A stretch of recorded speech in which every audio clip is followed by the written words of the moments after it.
ನಮಸ್ಕಾರ. ಸತ್ಯ ಸರಸ್ವತಿ ಅಡುಗೆ ಮನೆಗೆ ಸ್ವಾಗತ. ನಾನು ಭಾರ್ಗವಿ. ಇವತ್ತು ದಂಟಿನ ಸೊಪ್ಪಿನ ಮುದ್ದೆ ಪಲ್ಯ ಮಾಡ್ತಿದ್ದೀನಿ. ದಂಟಿನ ಸೊಪ್ಪಿನ ಮುದ್ದೆ ಪಲ್ಯಕ್ಕೆ ನಾನು ಒಂದು ಕಟ್ಟು ದಂಟಿನ ಸೊಪ್ಪು ತೊಗೊಂಡಿದ್ದೀನಿ. ನೋಡಿ, ಒಂದು ದೊಡ್ಡ ಕಟ್ಟು, ಒಂದು ಕಟ್ಟು ದಂಟಿನ ಸೊಪ್ಪು ತೊಗೊಂಡು ಅದನ್ನೆಲ್ಲ ಬಿಡಿಸಿ ತೊಳೆದು ಹೆಚ್ಚಿಟ್ಕೊಂಡಿದ್ದೀನಿ. ಇಲ್ಲಿ ತೊಗರಿ ಬೇಳೆನ ಬೇಯಿಸಿಟ್ಕೊಂಡಿದ್ದೀನಿ, ಮತ್ತು ಹುಣಸೆ ಹಣ್ಣು, 2 ಹಸಿಮೆಣಸಿನ್ಕಾಯಿ, ಇಂಗು ನೀರು ಮಾಡಿ ಇಟ್ಕೊಂಡಿದ್ದೀನಿ. ಇಲ್ಲಿ ಒಂದು ಮೆಂತ್ಯನ ಒಂದು ಅರ್ಧ ಟೀ ಸ್ಪೂನ್ ಇಟ್ಕೊಂಡಿದ್ದೀನಿ, 1 ಟೀ ಸ್ಪೂನು ಜೀರಿಗೆ, 1 ಟೀ ಸ್ಪೂನು ಕೊತ್ತಂಬರಿ ಬೀಜ, ಇಲ್ಲಿ 1.5 ಟೀ ಸ್ಪೂನು ಕಡಲೆ ಹಿಟ್ಟು ಇಟ್ಕೊಂಡಿದ್ದೀನಿ. ರುಚಿಗೆ ತಕ್ಕಷ್ಟು ಉಪ್ಪು, ಮೆಂತ್ಯ, ಜೀರಿಗೆ, ಕೊತ್ತಂಬರಿ ಬೀಜ ಮೂರನ್ನು ಹುರ್ಕೊಳ್ತೀನಿ. ಇಲ್ಲಿ ಜೀರಿಗೆ ಮತ್ತು ಕೊತ್ತಂಬರಿ ಬೀಜನ ಹುರ್ಕೊಳ್ತಿದ್ದೀನಿ. ಅಂದರೆ 1 ಟೀ ಸ್ಪೂನು ಕೊತ್ತಂಬರಿ ಬೀಜ, 1 ಟೀ ಸ್ಪೂನ್ ಜೀರಿಗೆ, ಅದನ್ನು ಘಮ್ಮನ್ನೋ ಥರ ಹುರ್ಕೊಂಡು ಅದಕ್ಕೆ ಒಂದು ಅರ್ಧ ಟೀ ಸ್ಪೂನು ಮೆಂತ್ಯ ಹಾಕ್ತಿದ್ದೀನಿ. ಮೆಂತ್ಯ ಹಾಕಿ ಹುರ್ಕೊಳ್ತೀನಿ. ಅದು ಘಮ್ಮನ್ನೋ ಥರ ಹುರ್ಕೊಂಡು ಅದನ್ನು ಒಂದು ಬಟ್ಲಿಗೆ ತೆಕ್ಕೋತೀನಿ. ಆರದ ಮೇಲೆ ಅದನ್ನು ಮಿಕ್ಸಿಗೆ ಹಾಕ್ಕೋಬೇಕು. ಹಾಗಾಗಿ ಅದನ್ನೊಂದು ಬಟ್ಲಿಗೆ ತೆಕ್ಕೊಂಡು ಒಂದು ಬಾಣಲೆ ಇಟ್ಕೊಳ್ತೀನಿ. ಬಾಣಲೆ ಇಟ್ಟು ಸ್ಟವ್ ಆನ್ ಮಾಡಿ, ನೋಡಿ ಎಲ್ಲ ಹುರ್ಕೊಂಡಿದ್ನಲ್ಲ ಅದನ್ನು ಬೇರೆ ಕಡೆ ಇಟ್ಕೋತೀನಿ. ಸ್ಟವ್ ಆನ್ ಮಾಡಿಕೊಂಡು ಒಂದು 3 ಸ್ಪೂನು ಎಣ್ಣೆ ಹಾಕ್ಕೊಳ್ತೀನಿ.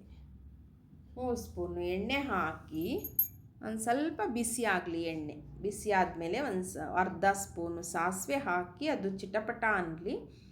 ಆದಮೇಲೆ 2 ಹಸಿಮೆಣಸಿನ್ಕಾಯಿ ಇಟ್ಕೊಂಡಿದ್ನಲ್ಲ ಅದನ್ನು ಸೀಳ್ಕೊಂಡಿದ್ದೆ, ಅದನ್ನು ಹಾಕ್ತೀನಿ. ಉದ್ದುದ್ದ ಸೀಳಿದ್ದೆ ಅದನ್ನು ಹಾಕ್ತೀನಿ. ಹಾಕ್ಬಿಟ್ಟು ಒಂದು ಸ್ವಲ್ಪ ಇಂಗಿನ ನೀರು ಹಾಕ್ತೀನಿ, ಚೆನ್ನಾಗಿರುತ್ತೆ. ಬೇಕಾದ್ರೆ ನೀವು ಹಿಂಗಿದ್ರೆ ಹಾಗೆ ಹಾಕಿ, ನಾನು ಸ್ವಲ್ಪ ನೀರು ಹಿಂಗೆ ಹಾಕ್ತಾಯಿದ್ದೀನಿ. ಆಮೇಲೆ ಆ ಸೊಪ್ಪೆಲ್ಲ ತೊಳೆದು ಇಟ್ಕೊಂಡಿದ್ನಲ್ಲ, ತೊಳೆದು ಹೆಚ್ಚಿ ಇಟ್ಕೊಂಡಿದ್ನಲ್ಲ, ಅದ್ರ ಜೊತೆ ಒಂದೇ ಒಂದು ದೊಡ್ಡ ಮೆಣಸಿನ್ಕಾಯಿ, ಅಂದರೆ ಹಣ್ಣಾಗಿರೋ ದೊಡ್ಡ ಮೆಣಸಿನ್ಕಾಯಿನ ಸಣ್ಣಗೆ ಹೆಚ್ಕೊಂಡು ಅದರ ಸೊಪ್ಪಿನ ಜೊತೆನಲ್ಲೇ ಹಾಕಿದ್ದೀನಿ. ನೋಡಿ, ಕೆಂಪು ಕಾಣಿಸ್ತಿದೆಯಲ್ಲ, ಅದೆಲ್ಲ ದೊಡ್ಡ ಮೆಣಸಿನ್ಕಾಯಿ ಒಂಥರ ಘಮ ಚೆನ್ನಾಗಿರುತ್ತೆ ಅಂತ ಹಾಕ್ತಿದ್ದೀನಿ. ಇದನ್ನೆಲ್ಲ ಚೆನ್ನಾಗಿ ಘಮ್ಮನ್ನೋ ಥರ ಬಾಡಿಸ್ಕೋಬೇಕು. ಒಂಥರ ಒಂದು ಘಮ ಚೆನ್ನಾಗಿ ಬರುತ್ತೆ. ಅದುವರೆಗೂ ಚೆನ್ನಾಗಿ ಬಾಡಿಸ್ಕೊಂಡಾಗ ನಿಮ್ಮ ಮುದ್ದೆ ಪಲ್ಯ ತುಂಬ ಚೆನ್ನಾಗಿರುತ್ತೆ. ನಾನು ಬರೀ ಇವತ್ತು ದಂಟಿನ ಸೊಪ್ಪು ಎಲ್ಲ ಚೆನ್ನಾಗಿತ್ತು ಅಂತ ದಂಟಿನ ಸೊಪ್ಪು ಮಾತ್ರ ತೊಗೊಂಡಿದ್ದೀನಿ. ನೀವು ಇದ್ರ ಜೊತೆನಲ್ಲಿ ಒಂದು ಸ್ವಲ್ಪ ಮೆಂತ್ಯ ಸೊಪ್ಪು ಹಾಕಿ, ತುಂಬ ಚೆನ್ನಾಗಿರುತ್ತೆ. 1-2 ಸೊಪ್ಪು ಹಾಕಿದಾಗ ನಿಮಗೆ ಮುದ್ದೆ ಪಲ್ಯ ಚೆನ್ನಾಗಿರುತ್ತೆ. ನಾನು ಇವತ್ತು ದಂಟಿನ ಸೊಪ್ಪು ಜಾಸ್ತಿ ಆಗಿಬಿಡುತ್ತೆ ಅಂತ ಬರೀ ದಂಟಿನ ಸೊಪ್ಪು ಮಾತ್ರ ಹಾಕ್ತಾಯಿದ್ದೀನಿ. ಅದಕ್ಕೆ ಬಾಡಿಸ್ಬಿಟ್ಟು ಒಂದು ಸ್ವಲ್ಪ ನೀರು ಹಾಕಿ ಮುಚ್ಚಿಡ್ತೀನಿ. ನೋಡಿ, ಇವಾಗ ಅದನ್ನೆಲ್ಲ ಬಾಡಿಸ್ದೆ, ಒಂದು ಸ್ವಲ್ಪ ನೀರು ಹಾಕಿದೆ, ಮುಚ್ಚಿಟ್ಟೆ. ಒಂದು ಸ್ವಲ್ಪ ಬೇಯಲಿ. ಅದು ಬೆಂದಾದಮೇಲೆ ನೋಡಿ, 1-2 ನಿಮಿಷ ಬಿಟ್ಟೆ, ಅದು ಚೆನ್ನಾಗಿ ಇದಾಗಿದೆ. ಸ್ವಲ್ಪ ಬಾಡಿಸ್ಬಿಟ್ಟು ಇನ್ನೊಂದು 2-3 ನಿಮಿಷ, ಒಂದು 5 ನಿಮಿಷ ಆಗುತ್ತೆ ಬೇಯುತ್ತೆ. ಅದು ಕಮ್ಮಿ ಉರಿನಲ್ಲೇ ಬೇಯಿಸ್ಕೊಳ್ತೀನಿ ನಾನು. ತುಂಬ ಜೋರುರಿ ಮಾಡಿದ್ರೆ ಅಷ್ಟು ಇದಿಲ್ಲ, ಘಮ್ ಅಂತ ಚೆನ್ನಾಗಿರುತ್ತೆ. ಸೊ ಅದು ಬೆಂದಾದಮೇಲೆ ನಾನು ಅದಕ್ಕೆ ಬೇಳೆ ಬೇಯಿಸ್ಕೊಂಡಿದ್ನಲ್ಲ ಅದನ್ನು ಹಾಕ್ಕೊಳ್ತಿದ್ದೀನಿ. ಗಟ್ಟಿಯಾಗಿ ಬೇಳೆ ಬೆಂದಿರೋದನ್ನು ತೆಗೆದಿಟ್ಕೊಂಡಿದ್ದೆ, ಅದನ್ನು ಹಾಕ್ತೀನಿ. 1 ಲೋಟ ತೊಗೊಂಡಿದ್ದೆ ನಾನು ತೊಗರಿ ಬೇಳೆನ. ಎಣ್ಣೆ ಸಾಸಿವೆ ಹಾಕಿ ಅದನ್ನು ಬೇಯಿಸ್ಕೊಂಡು ಇಟ್ಕೊಂಡಿದ್ದೆ. ಅದನ್ನೆಲ್ಲ ಚೆನ್ನಾಗಿ ಬಾಡಿಸ್ಬಿಟ್ಟು ಮುದ್ದೆ ಪಲ್ಯಕ್ಕೆ ಈ ಥರ ಮಾಡಿದಾಗ ಚೆನ್ನಾಗಿರುತ್ತೆ. ನೋಡಿ, ಅದನ್ನೆಲ್ಲ ಬಾಡಿಸ್ಬಿಟ್ಟು ಇವಾಗ ರುಚಿಗೆ ತಕ್ಕಷ್ಟು ಉಪ್ಪು ಹಾಕ್ತೀನಿ. ರುಚಿಗೆ ತಕ್ಕಷ್ಟು ಉಪ್ಪು ಹಾಕ್ತೀನಿ. ಉಪ್ಪು ನೋಡ್ಕೊಂಡು ಹಾಕಬೇಕು, ಯಾಕೆಂದರೆ ಇದು ಸ್ವಲ್ಪ ಗಟ್ಟಿಯಾಗಿರೋದ್ರಿಂದ ನಿಮಗೆ ಉಪ್ಪು ಕಡಿಮೆ ಹಿಡಿಯುತ್ತೆ. ನಾನು ಅಚ್ಚ ಖಾರದ ಪುಡಿ ಹೇಳಿರಲಿಲ್ಲ. ಇವಾಗ ಅಚ್ಚ ಖಾರದ ಪುಡಿನ ನಿಮ್ಮ ಖಾರಕ್ಕೆ ಎಷ್ಟು ಬೇಕೋ ಅಷ್ಟು ಹಾಕ್ಕೊಳ್ಳಿ. ನಾನು ಒಂದು 2 ಸ್ಪೂನ್ ಹಾಕ್ತಾಯಿದ್ದೀನಿ, 2-2.5 ಸ್ಪೂನ್ ಹಾಕಿದ್ದೀನಿ. ಅದನ್ನು ಹಾಕಿ ಅದನ್ನು ನೀಟಾಗಿ ಮಿಕ್ಸ್ ಮಾಡಬೇಕು ಚೆನ್ನಾಗಿ. ಇಲ್ಲ ನಮಗೆ ಈ ಅಚ್ಚ ಖಾರದ ಪುಡಿ ನಮ್ಗೆ ಹಸಿ ಮೆಣಸಿನ್ಕಾಯೇ ಸ್ವಲ್ಪ ಚೆನ್ನಾಗಿ ಅರೆದ್ಬಿಟ್ಟು ಹಾಕಿದ್ರೂ ನಿಮ್ಗೆ ಅದೂ ಒಂಥರ ರುಚಿ ಚೆನ್ನಾಗಿರುತ್ತೆ. ನೋಡಿ, ಮೆಂತ್ಯ, ಜೀರಿಗೆ, ಕೊತ್ತಂಬರಿ ಬೀಜ ಹುರಿದು ಪುಡಿ ಮಾಡಿದ್ನಲ್ಲ ಅದನ್ನು ಇವಾಗ ಹಾಕ್ತಿದ್ದೀನಿ. ಹಾಕಿ ಅದನ್ನು ನೀಟಾಗಿ ಮಿಕ್ಸ್ ಮಾಡಬೇಕು. ನೀವು ಅಚ್ಚ ಖಾರದ ಪುಡಿ ಬದಲು ಹಸಿಮೆಣಸಿನ್ಕಾಯು ಹಾಕ್ಕೋಬೋದು, ಚೆನ್ನಾಗಿರುತ್ತೆ. ಅಂದರೆ ಅದನ್ನು ಚೆನ್ನಾಗಿ ಪೇಸ್ಟ್ ಥರ ಮಾಡಿ ಹಾಕಬೇಕು. ಇವಾಗ ಹುಣಸೆಹಣ್ಣು ರಸ ಹಾಕ್ತಿದ್ದೀನಿ. ಹುಣಸೆಹಣ್ಣು ರಸ ಹಾಕಿ, ಅಂದರೆ ನೋಡ್ಕೊಂಡು ಹಾಕಬೇಕು, ಎಲ್ಲ ಹದವಾಗಿದ್ದರೆ ಚೆನ್ನಾಗಿರುತ್ತೆ. ಅದನ್ನು ಹಾಕಿ ನೀಟಾಗಿ ಮಿಕ್ಸ್ ಮಾಡಿ ಮುಚ್ಚಿಡ್ತೀನಿ. ಚೆನ್ನಾಗಿ ಮಿಕ್ಸ್ ಮಾಡಬೇಕದು ಎಲ್ಲ ಕಡೆಗೂ. ಹುಣಸೆಹಣ್ಣು ಎಲ್ಲ ಮಸಾಲೆ ಎಲ್ಲ ಸೇರಿದ್ರೆ ಚೆನ್ನಾಗಿರುತ್ತೆ. ಮುಚ್ಚಿಟ್ಬಿಟ್ಟು ಒಂದು ಸ್ವಲ್ಪ ನೋಡಿ ಒಂದೆರಡು ಮೂರು ನಿಮಿಷ ಮುಚ್ಚಿಟ್ಟೆ. ಎಲ್ಲ ಕುದೀತು ಚೆನ್ನಾಗಿ. ಈಗ ನಾನು ಒಂದೂವರೆ ಸ್ಪೂನು ನಾನು ಕಡಲೆ ಹಿಟ್ಟು ಇಟ್ಕೊಂಡು ಒಂದು ಸ್ವಲ್ಪ ಹಿಂಗೆ ಒಂಚೂರು ಹಾಕ್ತೀನಿ, ಮಿಕ್ಕಿತ್ತು ಅದನ್ನು ಸ್ವಲ್ಪ ಹಿಂಗೆ ಹಾಕಿದ್ರೆ ಚೆನ್ನಾಗಿ. ಕಡಲೆ ಹಿಟ್ಟು 1.5 ಟೀ ಸ್ಪೂನ್ ಇಟ್ಕೊಂಡಿದ್ನಲ್ಲ, ಅದಕ್ಕೊಂದು ಸ್ವಲ್ಪ ನೀರು ಹಾಕಿಬಿಟ್ಟು ಚೆನ್ನಾಗಿ ಮಿಕ್ಸ್ ಮಾಡಿ ಹಾಕ್ತೀನಿ. ಆವಾಗ ನಿಮಗೆ ಅದು ಒಂಥರ ಮುದ್ದೆ ಪಲ್ಯಕ್ಕೆ ಈ ಥರ ಹಾಕಿದಾಗ ಚೆನ್ನಾಗಿರುತ್ತೆ. ಇದು ಘಮ್ ಅಂತ ಚೆನ್ನಾಗಿರುತ್ತೆ. ಒಂದು ಸ್ವಲ್ಪ ಜಾಸ್ತಿ ಹಾಕಕ್ಕೆ ಹೋಗಬಾರ್ದು, ಸ್ವಲ್ಪ ಹಾಕಿ 1.5 ನೋಡಿ ಇಷ್ಟಕ್ಕೆ ನಾನು 1.5 ಟೀ ಸ್ಪೂನ್ ಹಾಕ್ತಿದ್ದೀನಿ. ಹಾಕಿ ನೀಟಾಗಿ ಮಿಕ್ಸ್ ಮಾಡಿ ಮುಚ್ಚಿಡಬೇಕು. ಅದನ್ನು ಚೆನ್ನಾಗಿ ಕುದಿಬೇಕು. 1-2 ನಿಮಿಷ ಕುದ್ರೆ ಸಾಕಾಗುತ್ತೆ. ಚೆನ್ನಾಗಿ ನೋಡಿ ಮುಚ್ಚಿಟ್ಟೆ, ಚೆನ್ನಾಗಿ ಕುದ್ದಿದೆ ನೋಡಿ, ಗೊತ್ತಾಗುತ್ತೆ ಎಲ್ಲ ಹದವಾಗಿ ಚೆನ್ನಾಗಿ ಕುದ್ದಿದೆ. ಈಗ ನಿಮಗೆ ಎಲ್ಲ ಅಂದರೆ ಉಪ್ಪು ಇದು ಎಲ್ಲ ಸ್ವಲ್ಪ ನೋಡ್ಕೊಂಡು ಹಾಕಬೇಕು. ಜಾಸ್ತಿ ಆದರೆ ನಿಮಗೆ ಆ ಟೇಸ್ಟು ಎಲ್ಲ ಹೋಗಿಬಿಡುತ್ತೆ, ಚೆನ್ನಾಗಿರಲ್ಲ.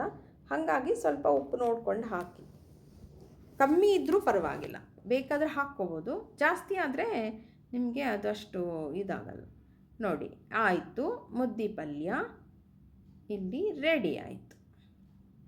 ನೋಡಿ ಮುದ್ದೆ ಪಲ್ಯದ ಜೊತೆಯಲ್ಲಿ ಒಂದು ಜೋಳದ ರೊಟ್ಟಿ ಇದ್ದರೆ ತುಂಬ ಚೆನ್ನಾಗಿರುತ್ತೆ ಅಂತ ನಾನು ಜೋಳದ ರೊಟ್ಟಿ ವಿಡಿಯೋ ಮಾಡಿದ್ದೀನಿ. ಆದರೂ ನಾನು ಇದನ್ನು ಇನ್ನೂ ಈಸಿ ಆಗಲಿ ಅಂತ ನಾನು ಈ ಥರ 1 ಲೋಟ ಜೋಳದ ಹಿಟ್ಟು ತೊಗೊಂಡಿದ್ದೀನಿ, 1 ಲೋಟ ನೀರು, 1 ಟೀ ಸ್ಪೂನು ಜೋಳದ ಹಿಟ್ಟು ತೊಗೊಂಡು ಅದಕ್ಕೊಂದು ಸ್ವಲ್ಪ ನೀರು ಹಾಕಿ ಮಿಕ್ಸ್ ಮಾಡಿ ಇಟ್ಕೋತೀನಿ. ಇನ್ನೂ ಈಸಿ ಆಗುತ್ತೆ ನಿಮಗೆ. ಜೋಳದ ರೊಟ್ಟಿ ಅಂದರೆ ಆರಾಮಾಗಿ ಮಾಡ್ಕೋಬಹುದು.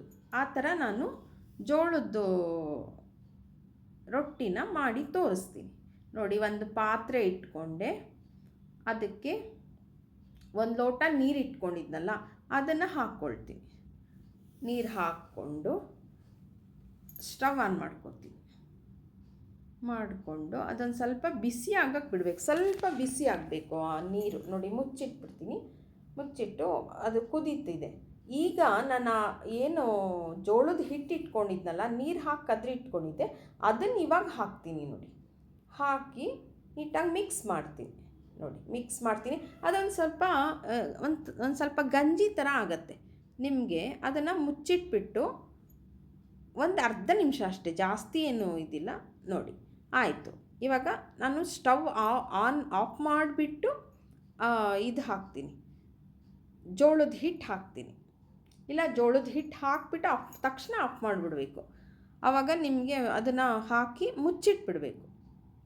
ನೋಡಿ ಸ್ಟವ್ ಇದು ಜೋಳದ ಹಿಟ್ಟು ಹಾಕಿದೆ, ಮುಚ್ಚಿಟ್ಟೆ, ಸ್ಟವ್ವನ್ನು ಆಫ್ ಮಾಡಿದೆ. ಒಂದು ಅರ್ಧದಿಂದ 1 ನಿಮಿಷ ಬಿಟ್ಬಿಟ್ಟು ನೋಡಿ ಈ ಥರ ನೀಟಾಗಿ ಮಿಕ್ಸ್ ಮಾಡಿಬಿಡಬೇಕು. ಬಿಸಿ ಇರುತ್ತೆ, ಸ್ವಲ್ಪ ನೋಡ್ಕೊಂಡು ಮಾಡಿ. ನೋಡಿ ಈ ಥರ ಮಿಕ್ಸ್ ಮಾಡಿಬಿಟ್ಟು ಮತ್ತು ಮುಚ್ಚಿಟ್ಬಿಟ್ಟು ಆಮೇಲೆ ಪೂರ್ತಿ ಆರಿದ್ಮೇಲೆ ನಿಮಗೆ ಜೋಳದ ರೊಟ್ಟಿ ಮಾಡೋದಕ್ಕೆ ತುಂಬ ಚೆನ್ನಾಗಿ ಬರುತ್ತೆ. ಆರಾಮಾಗಿ ಅಂದರೆ ಇವಾಗ ಚಪಾತಿ ಮಾಡೋರೆಲ್ಲ ನಿಮ್ಗೆ ಈ ಥರ ಜೋಳದ ರೊಟ್ಟಿ ಈ ಥರ ಮಾಡಿಕೊಂಡಾಗ ಮಾಡಬಹುದು. ಲಟ್ಸೋಕ್ಕೂ ಈಸಿ ಇರುತ್ತೆ, ಬಡಿಯೋಕ್ಕೂ ಈಸಿ ಇರುತ್ತೆ. ನಾನು ಇವತ್ತು ಲಟ್ಸೇ ಮಾಡ್ತಿದ್ದೀನಿ. ಲಟ್ಸಿ ಆರಾಮಾಗಿ ಲಟ್ಸಿನೇ ಮಾಡೋದಕ್ಕೆ ಚೆನ್ನಾಗಿರುತ್ತೆ. ನೋಡಿ ಮುಚ್ಚಿಟ್ಬಿಟ್ಟೆ. ಇವಾಗ ಅದನ್ನು ಪೂರ್ತಿ ಆರಕ್ಕೆ ಬಿಟ್ಬಿಟ್ಟಿದೆ. ಅದು ಪೂರ್ತಿ ಆರಿದೆ. ಅದನ್ನು ತೆಗೆದು ಒಂದು ಪರಾತಾಗೆ ಹಾಕ್ಕೊಂಡು ಸ್ವಲ್ಪ ನಾದ್ಕೋತೀನಿ. ನಾದಬೇಕು ಅಂದರೆ ತುಂಬ ಕಷ್ಟಪಟ್ಟು ನಾದಬೇಕು ಆ ಥರ ಏನಿಲ್ಲ, ತುಂಬ ಈಸಿಯಾಗಿ ನಾದ್ಕೋಬೋದು, ಏನೂ ತೊಂದರೆ ಇಲ್ಲ. ಆರಾಮಾಗಿ ಒಂದು ಸ್ವಲ್ಪ ತಣ್ಣೀರು ಒಂಚೂರು ಇಟ್ಕೊಂಡಿರ್ತೀನಿ ಪಕ್ಕದಲ್ಲಿ. ಬೇಕಂದರೆ ಚುಮುಕ್ಸ್ಕೊಳ್ಳಿ, ಬೇಡ ಅಂದರೆ ಬೇಡ. ನಮಗೆ ಬೇಕನ್ಸಿದ್ರೆ ಮಾತ್ರ. ಇದು ಜಾಸ್ತಿ ಆಗಿಬಿಟ್ಟು ಮೆತ್ತಗಾಗ್ಬಿಟ್ರೆ ನಿಮ್ಗೆ ಲಟ್ಸೋಕ್ಕಾಗೋದಿಲ್ಲ. ಹಾಗಾಗಿ ಕಡಿಮೆ ಇದ್ದರೂ ಪರವಾಗಿಲ್ಲ. ಆಮೇಲೆ ಒಂದು ಸ್ವಲ್ಪ ನೋಡಿ ನನಗೊಂದು ಸ್ವಲ್ಪ ಚುಮುಕ್ಸ್ಕೊಂಡೆ ಸಾಕು. ಇವಾಗ ಅದನ್ನು ಚೆನ್ನಾಗಿ ನಾದ್ಕೊಂಬಿಡ್ಬೇಕು. ನೋಡಿ ನೀವಿಲ್ಲಿ ಗಮನಿಸ್ಬೋದು, ಇದಕ್ಕೆ ಉಪ್ಪು ಹಾಕಿಲ್ಲ, ಎಣ್ಣೆ ಹಾಕಿಲ್ಲ. ಈ ಥರ ಇವಾಗ ಬೆಳಗ್ಗೆ ನೀವು ಈ ಥರ ನಾನು ಇವಾಗ ಏನು ಹಿಟ್ಟೆಲ್ಲ ಹಾಕಿ ಉಕ್ಕರಿಸ್ಕೊಂಡಲ್ಲ, ಆ ಥರ ಮಾಡಿಬಿಟ್ಟು ರಾತ್ರಿ ನೀವು ಮಾಡಿದ್ರೂ ನಿಮಗೆ ತುಂಬ ಚೆನ್ನಾಗಿ ಬರುತ್ತೆ ಇದು ಜೋಳದ ರೊಟ್ಟಿ. ಆ ಥರನೂ ಮಾಡ್ಕೋಬಹುದು. ಇವಾಗ ನಾನು ಅದನ್ನು ಚೆನ್ನಾಗಿ ನಾದ್ಕೊತಿದ್ದೀನಿ. ನೋಡಿ ಎಷ್ಟು ಚೆನ್ನಾಗಿ ಒಳ್ಳೆ ಈ ಸಾಫ್ಟಾಗಿ ಇದೆ. ಇದನ್ನು ಕೈಗೂ ಅಂಟ್ಕೊಳ್ಳಲ್ಲ, ಚೆನ್ನಾಗಿರುತ್ತೆ. ಚೆನ್ನಾಗಿ ಅಂದರೆ ಮಧ್ಯ ಮಧ್ಯ ಒಂದು ಸ್ವಲ್ಪ ಬೇಕನ್ಸಿದ್ರೆ ನೀವು ನೀರು ಕೈ ಮಾಡ್ಕೊಳ್ಳಿ ಅಷ್ಟೇ. ಚೆನ್ನಾಗಿ ನಾದ್ಕೊಂಡ್ಬಿಟ್ಟು ಇದನ್ನು ಜೋಳದ ರೊಟ್ಟಿ ಮಾಡೋದಕ್ಕೆ ರೆಡಿ ಆಗುತ್ತೆ. ನೋಡಿ ಎಲ್ಲ ಚೆನ್ನಾಗಿ ಆಯಿತು. ಇದನ್ನು ಒಂದು ಉಂಡೆ ಥರ ಮಾಡ್ಕೋತೀನಿ. ಎಲ್ಲ ಒಂದು ಚಿಕ್ಕದಾಗಿ ಎಲ್ಲ ಉಂಡೆ ನಾನು ಒಂದು ಲೋಟಕ್ಕೆ ನೋಡಿ ಇಷ್ಟು ಜೋಳದ ರೊಟ್ಟಿ ಆಗುತ್ತೆ. ಅದನ್ನು ಲಟ್ಸೋದಕ್ಕೆ ಈಸಿ ಆಗುತ್ತೆ. ಈ ಥರ ಚೆನ್ನಾಗಿ ಕೈಯಲ್ಲಿ ಇದು ಮಾಡಿಕೊಂಡು ನೋಡಿ ಎಲ್ಲದನ್ನು ಆ ಪಾತ್ರೆಗೆ ಹಾಕಿಟ್ಕೊ, ಅಂದರೆ ಅದು ಒಣಗಕ್ಕೆ ಬಿಡಬಾರ್ದು ಅಷ್ಟೇ, ಒಣಗಕ್ಕೆ ಬಿಡಬಾರ್ದು. ಅದನ್ನು ಹಾಕಿ ಮುಚ್ಚಿಟ್ಬಿಟ್ಟು ಆಮೇಲೆ ಲಟ್ಸೋದಕ್ಕೆ ಈಸಿ ಆಗುತ್ತೆ. ನೋಡಿ ಆಯಿತು, ಇಷ್ಟ ಆಯಿತು. ಒಂದು 6 ಜೋಳದ ರೊಟ್ಟಿ ಮಾಡ್ತಿದ್ದೀನಿ. ಇವಾಗ ಒಂದು ಪೋಲ್ಪಾಟ್ ತೊಗೊಂಡು ಅದಕ್ಕೆ ನೋಡಿ ಸಾಫ್ಟಾಗಿದೆ, ಅದಕ್ಕೆ ಜೋಳದ ಹಿಟ್ಟೆ ಇಟ್ಕೊಂಡಿದ್ದೀನಿ. ಒಂದು ಸ್ವಲ್ಪ ಹಾಕಿಬಿಟ್ಟು ಅದನ್ನು ಲಟ್ಸೋದಷ್ಟೇ. ಮೊದಲೊಂದು ಸ್ವಲ್ಪ ಬಡಿತೀನಿ ಅಷ್ಟೇ, ಅದೇನು ಜಾಸ್ತಿ ಇಲ್ಲ. ಬಡಿದ್ಬಿಟ್ಟು ಆಮೇಲೆ ಲಟ್ಸೋದು ಆರಾಮಾಗಿ ಬರುತ್ತೆ. ನಿಮ್ಗೆ ಎಷ್ಟು ತೆಳ್ಳಗೆ ಬೇಕಾದರೂ ಮಾಡ್ಕೋಬಹುದು. ನಾನು ಮೀಡಿಯಮ್ ಆಗಿ ಮಾಡ್ಕೊಳ್ತೀನಿ, ತುಂಬ ತೆಳ್ಳಗೂ ಅಲ್ಲ ತುಂಬ ದಪ್ಪನೂ ಅಲ್ಲ, ಆ ಥರ ಮಾಡ್ಕೊಳ್ತಿದ್ದೀನಿ. ನೋಡಿ ಎಲ್ಲ ಈಸಿಯಾಗಿ ಲಟ್ಟಿಸ್ಬೋದು. ಎಲ್ಲದನ್ನು ಈ ಥರ ಲಟ್ಟಿಸ್ಬಿಟ್ಟು ನಾನು ಅದನ್ನು ತವದಲ್ಲಿ ಬೇಯಿಸ್ಕೊತೀನಿ. ನೋಡಿ ಎಷ್ಟು ಚೆನ್ನಾಗಿ ಬರುತ್ತೆ. ನಿಮಗೇನು ಕಿತ್ತೋಗುತ್ತೆ ಆ ಥರ ಏನಿಲ್ಲ. ಚಪಾತಿ ಮಾಡೋಕ್ಕೆ ಬರುತ್ತೆ ಅಂದರೆ ನಿಮಗೆ ಜೋಳದ ರೊಟ್ಟಿ ಆರಾಮಾಗಿ ಮಾಡ್ಕೋಬೋದು. ಎಲ್ಲದನ್ನು ನಾನು ಲಟ್ಟಿಸಿ ಇದು ನೀವು ಎಲ್ಲ ಲಟ್ಟಿಸಿ ಒಂದು ಕಡೆ ಇಟ್ಕೊಂಡು ನೋಡಿ, ಒಂದು ತವಾ ಇಟ್ಕೊಂಡೆ ಕಬ್ಬಿಣದ್ದೇ, ಅದಕ್ಕೆ ಒಂದೇ ಒಂದು ತೊಟ್ಟು ಎಣ್ಣೆ ಅಷ್ಟೇ, ಮೊದಲನೇ ಸರ್ತಿ ಅಷ್ಟೇ. ಅದು ಅಂದರೆ ಸೌರ್ಬೇಕಿಲ್ಲ, ಕಚ್ಕೊಳ್ಳುತ್ತೆ ಅಂತ ಮಾಡಿಬಿಟ್ಟು ಆಮೇಲೆ ಏನೂ ಇಲ್ಲ, ಸ್ಟವ್ ಆನ್ ಮಾಡಿಕೊಂಡೆ. ಅದನ್ನು ಸ್ವಲ್ಪ ಬಿಸಿ ಆಗಲಿ ತವಾ. ನೋಡಿ ಬಿಸಿ ಆಗಿದೆ. ಇವಾಗ ಜೋಳದ ರೊಟ್ಟಿ ಎಲ್ಲ ನಾನು ಲಟ್ಸಿಟ್ಕೊಂಡಿದ್ನಲ್ಲ ಒಂದೊಂದಾಗಿ ಬೇಯಿಸ್ಕೊತೀನಿ. ಇಲ್ಲಿ ಒಂದು ಬಿಳಿ ಬಟ್ಟೆ ಅದಕ್ಕಂತಲೇ ಇಟ್ಕೊಳ್ಬೇಕು. ಅದನ್ನು ನೀರಲ್ಲಿ ಅದ್ಬಿಟ್ಟು ಅಲ್ಲಿ ಏನಾದರೂ ಅಂದರೆ ಜೋಳದ ಹಿಟ್ಟೇನನ್ನ ಇದ್ದರೆ ಹಿಂಗೆ ಮಾಡಿದ್ರೆ ಬಂದುಬಿಡುತ್ತೆ, ಒತ್ತಿ ಇದು ಮಾಡಿದ್ರೆ ಬಂದುಬಿಡುತ್ತೆ ನಿಮಗೆ. ಅದನ್ನು ಆ ಥರ ಮಾಡಿಕೊಂಡ್ರೆ ನೋಡಿ ನೀಟಾಗಿ ಬರುತ್ತೆ, ಉಬ್ಬುತ್ತೆ ಚೆನ್ನಾಗಿ. ಜೋಳದ ರೊಟ್ಟಿ ನೋಡಿ ಉಬ್ತಿದೆ, ಅಷ್ಟು ಚೆನ್ನಾಗಿ ಬರುತ್ತೆ, ಸಾಫ್ಟಾಗೂ ಇರುತ್ತೆ. ನಿಮಗೆ ಇಲ್ಲ ನಮ್ಗೆ ಸ್ವಲ್ಪ ಗಟ್ಟಿ ಬೇಕಂದರೆ ಇನ್ನು ಸ್ವಲ್ಪ ಹೊತ್ತು ಕಮ್ಮಿ ಊರಿನಲ್ಲಿ ಇಟ್ಬಿಡಿ, ಗಟ್ಟಿ ಆಗುತ್ತೆ ಸಾಫ್ಟಾಗಿ. ಈ ಕಡೆ ಎಲ್ಲ ಸಾಫ್ಟೇ ಇಷ್ಟಪಡ್ತಾರೆ, ಹಾಗಾಗಿ ನೋಡಿ ಸಾಫ್ಟಾಗಿ ಜೋಳದ ರೊಟ್ಟಿ ಎಲ್ಲದನ್ನು ಬೇಯಿಸ್ಕೋತೀವಿ. ಈ ಥರ ಒತ್ತಿ ಮಾಡಿದಾಗ ನಿಮ್ಗೆ ಉಬ್ಬುತ್ತೆ. ನಿಮಗೆ ಜೋಳದ ರೊಟ್ಟಿ ನೋಡಿ ಎಷ್ಟು ಚೆನ್ನಾಗಿ ಉಬ್ಬಿದೆ, ನಿಮಗೆ ತೋರಿಸ್ತೀನಿ ನೋಡಿ. ಈ ಥರ ಅಷ್ಟು ದಪ್ಪ ಉಬ್ಬಿದೆ, ಒಳ್ಳೆ ಪೂರಿ ಥರ ಉಬ್ಬಿದೆ ನೋಡಿ. ಎಲ್ಲ ಚೆನ್ನಾಗಿರುತ್ತೆ ನಿಮಗೆ ತಿನ್ನಕ್ಕಂತೂ ಸಾಫ್ಟಾಗಿ. ಅದರಲ್ಲೂ ಈ ಥರ ಒಂದು ಸೊಪ್ಪಿನ ಮುದ್ದೆ ಪಲ್ಯ ಈ ಥರ ಎಲ್ಲ ಇದ್ದಾಗ ಜೋಳದ ರೊಟ್ಟಿ ತುಂಬ ಚೆನ್ನಾಗಿರುತ್ತೆ. ಎಲ್ಲ ಈ ಥರದ್ದನ್ನು ಬೇಯಿಸ್ಕೊತೀನಿ. ಎಲ್ಲ ನೋಡಿ ಎಲ್ಲ ಮಾಡಿಕೊಂಡು ಇಷ್ಟು ಜೋಳದ ರೊಟ್ಟಿ ಆಯಿತು, ತೋರಿಸ್ತೀನಿ ನೋಡಿ ಎಷ್ಟು ಸಾಫ್ಟಾಗಿದೆ ಅಂತ. ಅದ್ರ ಜೊತೆಯಲ್ಲಿ ಇಲ್ಲಿ ಮುದ್ದೆ ಪಲ್ಯ ಮಾಡಿದ್ದೀನಿ, ಅದನ್ನು ಇಟ್ಕೊಂಡಿದ್ದೀನಿ. ಇಟ್ಕೊಂಡು ಒಂದು ತಟ್ಟೆ ಫಸ್ಟ್ ತೋರಿಸ್ತೀನಿ ನೋಡಿ ಅದೆಷ್ಟು ಸಾಫ್ಟ್ ಇದೆ ಅಂತ. ನೋಡಿ ಹಿಂಗೆ ಮಾಡಿದ್ರೂ ನಿಮಗೆ ಅಷ್ಟು ಚೆನ್ನಾಗಿರುತ್ತೆ. ಜೋಳದ ರೊಟ್ಟಿ ಅದ್ಭುತವಾಗಿದೆ. ನಿಮ್ಗೆ ಅದರಲ್ಲಿ ಮೊದಲನೇ ಸರ್ತಿ ಆ ತವದ ಮೇಲೆ ಒಂಚೂರು ಎಣ್ಣೆ, ಒಂದು ತೊಟ್ಟು ಎಣ್ಣೆ ಸವರಿದ್ದೇ ಹೊರತು ನಿಮಗೆ ಎಣ್ಣೆ ಏನೂ ಹಾಕಿಲ್ಲ. ಹಾಗಾದರೂ ಸಾಫ್ಟಾಗಿ ಜೋಳದ ರೊಟ್ಟಿ ಆಗತ್ತೆ. ಇವಾಗ ಜೋಳದ ರೊಟ್ಟಿ ಮುದ್ದೆ ಪಲ್ಯದ ಜೊತೆಯಲ್ಲಿ ತಿನ್ನೋಕ್ಕೆ ಅದ್ಭುತವಾಗಿರುತ್ತೆ. ನೋಡಿ ನಿಮ್ಮನೆಯಲ್ಲೂ ಈ ಥರ ಒಂದು ಜೋಳದ ರೊಟ್ಟಿ ಮಾಡ್ಕೊಳ್ಳಿ. ಈ ಥರ ಮುದ್ದೆ ಪಲ್ಯ, ಇದು ನನಗೆ ಮುದ್ದೆ ಪಲ್ಯ ಹೇಳ್ಕೊಟ್ಟಿದ್ದು ನಮ್ಮ ಅಕ್ಕ ಕಲ್ಪನಾ ಅಕ್ಕ. ಅವ್ರ ಮನೆಗೆ ಹೋದಾಗ ಇದನ್ನು ಮಾಡಿದರು, ಜೋಳದ ರೊಟ್ಟಿ ಮುದ್ದೆ ಪಲ್ಯ. ನಂಗೆ ತುಂಬ ಇಷ್ಟ ಆಯಿತು. ಅವ್ರು ಹೇಗಂತ ಹೇಳಿಕೊಟ್ರು ಹಾಗೆ ಮಾಡಿದ್ದೀನಿ ನೋಡಿ. ಆಯಿತು, ರೆಡಿ ಆಯಿತು ಜೋಳದ ರೊಟ್ಟಿ ಮುದ್ದೆ ಪಲ್ಯ.